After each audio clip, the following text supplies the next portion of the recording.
পাল্লা দেওয়া হবে। আপনার বলেন তো কোন পাল্লায় হকের কথা বেশি? এ কথা ঘুরে বলতে কি হয় রে? সমস্ত বক্তার ওয়াজ আল্লামা সাঈদীর একার ওয়াজের মতন। হ্যাঁ, অথচ সেই ব্যক্তিকে 13 বছর জেলখানা বন্দি হলো চুরি করার জন্য। আল্লাহ কেন বললেন অত সবের হক? কি জন্য বলতেছেন? বহু প্রস্তাব তাকে দেওয়া হয়েছিল, ধর্মমন্ত্রী করবার চাওয়া হয়েছিল, বাংলাদেশের লোভনীয় প্রস্তাব দেওয়া হয়েছিল, কিন্তু বাতিলের কাছে হককে তিনি গ্রহণ করেছেন। জীবন দেব কিন্তু বাতিলের সাথে আপোষ করব না। আল্লামা সাঈদী হুজুর কি মরে গেছে?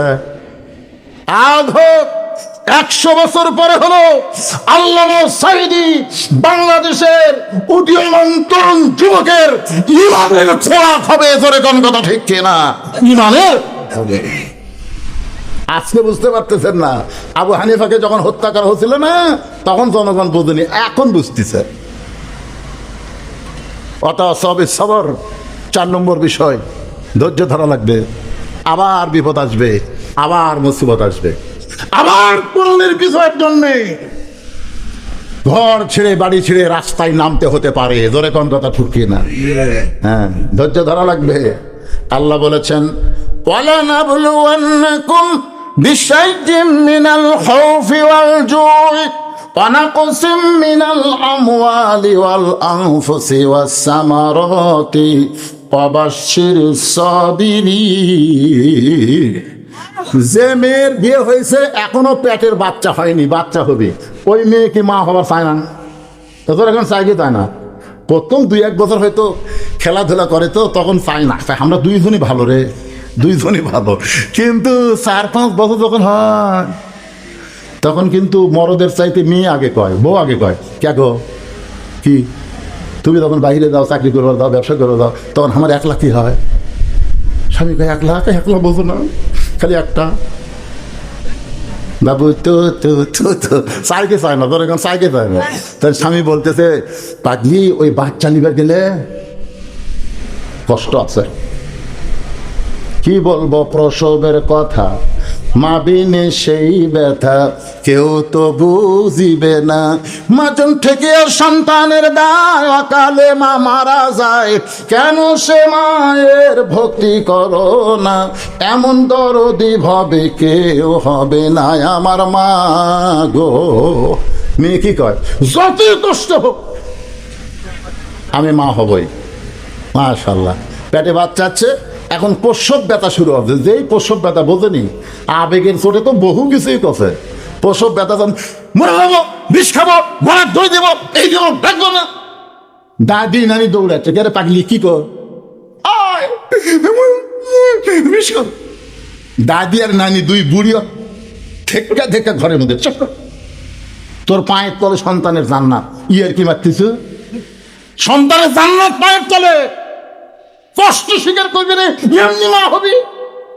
ঘরের মধ্যে জোর করে শোয়াই দিয়ে ঠান্ডা পানির মধ্যে নরম কাপড় চুবড়ায় কপালে দিচ্ছে, আর বলতেছে সবর, ধৈর্য ধর, ধৈর্য ধর, ধৈর্য ধর। কারণ পারতেছি না তো দাদি, খুবই কষ্ট হচ্ছে, ধৈর্য ধর। যখন বাচ্চা একেবারে মুখের কাছে এসে গেছে, ধাক্তি বলতেছে, চোখ টিপে দিচ্ছে, ধাক্তি ধরতেছে দাই মা, চোখ টিপে। আর এক বলতেছে ধৈর্য ধর। চিল্লাচিল্লি করলে রাস্তা দিয়ে মানুষ যাচ্ছে, এরা কবি ওই বাড়ির একটা মেয়ে মানুষ মা হবার ভেজা চিল্লালো, ভাই গোটা পাড়ার লোক জানলো, তোর শরম নাই? দাঁতের ওপর দাঁত দে। দাদি নানি বুঝে দাঁতের উপর দাঁত দিয়েছে, করতেছে কষ্ট আর কষ্ট। এমন সময় ধাত্রী বাচ্চা টেনে বের করেছে, বাচ্চা ম্যা বলে কান্না শুনেছে, একটু মা বেহুশ হয়ে পড়ে গেছে। বাচ্চাটারে গোসল করা, ওই বাচ্চাটা একসময় এনে যখন মায়ের বুকে দেয়, মা বাচ্চার শরীরের পরশে হুঁশটা ফিরে পায়। সেই হুঁশ ফিরে পাইছে, তখন মা রক্ত মাখা দেহ নিয়ে ওই বাচ্চাকে বুকের উপরে নিয়ে জিব্বা বের করে বাচ্চার মুখে চুমা খায়।